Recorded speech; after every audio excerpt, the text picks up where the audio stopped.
Mrs. Satyarthi, thank you so much for speaking with us. You're delivering a very important speech tonight. Just met President Obama as well. Um, since the Nobel Peace Prize, how has the fame and the traveling and so forth impacted on your work and on your life personally? Well, it's not all about fame.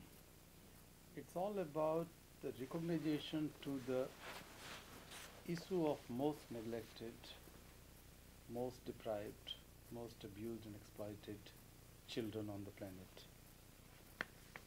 If somehow this Nobel Peace Prize brings the change in their life, it will have a meaning. For me, nothing more than that. What did the president say to you? What did you speak to him about? Well, I welcomed President Obama as a fellow Nobel laureate, and I said that we have to build friendship. You might have built friendship with many prime ministers and presidents, and you have great chemistry. But as far as I'm concerned, I'm asking for a friendship the, for making this world better for our children, because they are our children. The children must not be enslaved. Children must be protected from all kind of abuse and violence. Children must be assured their childhood and freedom. So we can work on it. The first thing we can do, I said him, that we should push for an agenda for the incorporation of explicit language of abolition of child slavery in Sustainable Development Goal, which is going to replace the Millennium Development Goals soon in a few months' time. So that's one. Getting more and more unsafe and violent against children. So we have to find ways and means that how we can give a safer life for children so that they can grow freely, they can be educated freely. And third thing is that how we can engage children and youth for a non-violent world, because children themselves are getting more and more intolerant, especially our youth. So through our education system, through our economic systems, and through additional efforts, how we can engage them and give leadership. So youth and children can take the leadership in making a safer and non-violent world for themselves and for generations to come. So I spoke around those issues with President Obama. The sustainability element of the argument. Are you encouraged by Mr. Modi's, Prime Minister Modi's support of sustainability issues and then tying that into your agenda as well? I mean, are you encouraged by what he's said and done so far? Well, for me, sustainability lies in 7 key factors, what I call 7E. One is education. Education for all, free, good quality education for all children. B, employability, which is obvious. C is entrepreneurship. Then efficiency. Then equity. And ethics. Equity meaning having a stake in what you're doing? Or? We have to ensure equitable education for our children. Right. We have to ensure equitable quality of life for the people and children, especially. So those things are needed. If we are going to go for a more inequitable world or unequal world, then more tensions would arise, which we see in India and elsewhere in the world. And finally, environment. So if we can put these 7 things together instead of just compartmentalizing them in their own way, it won't work. So sustainability needs all those things. But more important is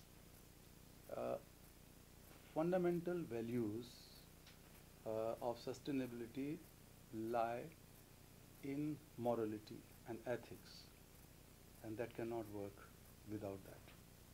You spoke about an inequitable world. In the time that you've been doing the work that you have been doing, has the world become more inequitable, do you think? Absolutely, absolutely. One of the reports I saw was that in coming months, 1% of the world's population is going to own more than half of Hmm. the wealth of the world, and that proportion was uh, was not there 10, 15 years ago. Hmm. Earlier, I saw in my own course of action that there were 3% of the people owning half of the world's wealth. Then it has become 2%, and now 1% of the rich people would be owning more than half of the world's wealth. So, what Hmm. kind of worlds we are moving for? But what about specifically the work that you do with children in India since 1983? Have things improved even marginally, or is it a man constantly trying to swim against this tidal wave of obstacles, basically? Yeah, both these things are right. I have been trying to swim against the waves Hmm. and current. That's true. But on the other hand, I have, I'm so happy and proud, pleased to see the change in my country and globally. Globally speaking, the number of child laborers during last 15 years or so have gone down from 260 million, Hmm. 26 crore, to 168 million, Hmm. so almost 17 crores. Yeah. So that is significant change in 15, 20, 15, 16 years time. We have also seen the decrease in out of school children globally from 130 million to 58 million in the same period. Hmm. So that's also quite remarkable. In India also, according to Government of India's own statistics, the recent number is that about 4.5 million children are working in full-time jobs, where this figure was 11 to 12 million only 10 years ago, 12 years ago. So there's significant decrease in number. Though I don't confirm that this number could be the right number, but the trend is very clear that the number of child labor has been decreasing during last 15, 20 years. So, last year's Global Slavery Index placed India at number, well, I mean, the highest number of child or slaves, whether they be children or adults in all of the world. That is a reflection of India's population as opposed to things getting worse in India. It's a reflection of India's population. I'm not talking about the numbers, absolute numbers. Whatever number is there, even if one single child is in slavery, we cannot call ourselves civilized world in India or anywhere in the world.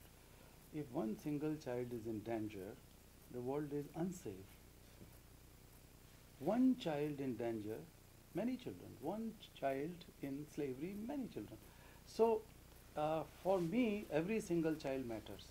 I'm not a statistician who talks of, all the time numbers. It's the government's job, and it's, social scientist and researcher's job. For me, every single child is free human being, and she or he is born with fullest human dignity and rights, and that has to be protected and preserved. And there is no compromise. It's non-negotiable. Give us a sense of the on a completely practical level. I mean, your organization and the work that you do. Yes, we are raising funds tonight through the British Asian Trust, and a lot of very high-profile people are going to be attending. But on a very practical level, what does your organization? What do you need? What is the kind of support that you seek? What are the individual things that you need? I know Bal Ashram is hugely successful now. What are the things that you need on a day-to-day basis? Give us a sense of that. Well, for many, many years, I have been working globally. I was not working for one single organization in India. I gave up all my responsibilities about a decade ago, though I helped them with some sort of directions time to time, but I'm not the part of any organic or financial or any other activity, so I can't say about it.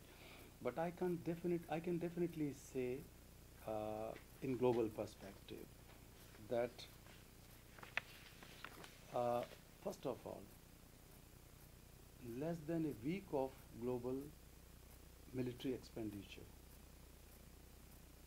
can educate all children for the whole year. Less than a week. Less than a week.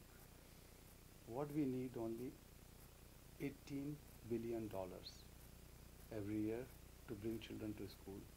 to educate them. That is not a big deal if you compare with over $1 trillion is being spent on armies every year. Each time when we, I always say that each time when we produce a gun or a bullet, we produce fear and death. And each time when we produce a book or a pencil, we produce hope and future and life. So we have to choose whether we are going to produce life or we are going to produce death. So that is very, very fundamental thing, but you can say it's more philosophical.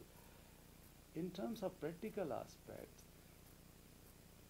the international community has time and again made big promises for the education of children, protection of children, well-being of children, health. One simple thing is that these promises must be respected. We must not fail our children again and again and again. We should be morally responsible for our children. And so is the role of corporate sector. The corporations could ensure that if the children are not getting good quality, rational, scientific education, they could easily be misused, misguided, and manipulated to become danger for the whole world. They could be used by the fundamentalist and extremist forces, and it is happening now. They could be brainwashed to become extremists or even suicidal bombers, and that is happening now. So we have to invest on children. That is most important thing. And that investment has to be made in such a way that is more sustainable. It should not be just window dressing, just to show off that we are doing something good. We are happy. We can take the good pictures and show it to others that great things are happening. Look, we are philanthropists and we are doing this thing. But how we are going to make the sustainable change in the lives of those children, that is important. And that means abolition of child slavery and child labor, ensuring good quality and free education for all children, ensuring decent health for all children have to be combined together. So more policy coherence is needed, more holistic approach is needed, and that is possible. So I would call upon that the business as usual is not going to work. We have to go out of it. We have to go out of the boxes and find more innovative solutions. With more passion, with more partnership, we have to build the trust between civil society organizations and governments and businesses.